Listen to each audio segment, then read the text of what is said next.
יש שתיקה נאצלה ויש שתיקה רועמת. זה בינתיים המחקר שלי.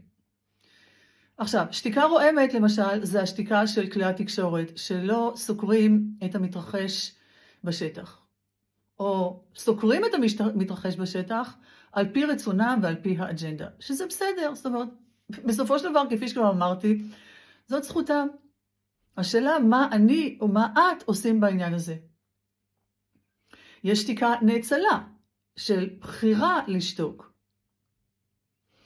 שאל האיש, מה פתאום אתם שותקים? איך אתם שותקים על מותה של אחותי? מה יש כבר לומר? מה באמת יש לומר?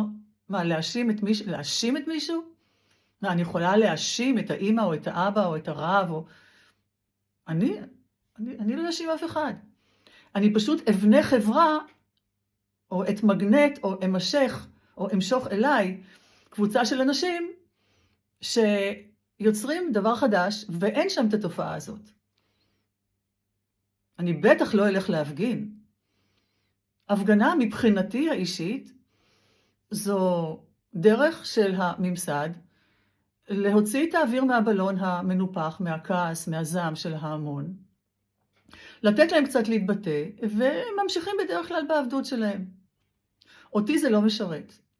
אני מעדיפה לשתוק, להתבונן, להתמיר, להיות נוכחת, ואז לקבל איזושהי פרספקטיבה, וברגע שאני בפרספקטיבה, אני מתחילה לקבל עוד אינפורמציה, המרכזים הגבוהים כבר יותר ערים ונוכחים, אני מקבלת פתרונים לבעיות או למצבים שלא יכולתי לקבל בזמן שהייתי באותו מישור של הבעיה.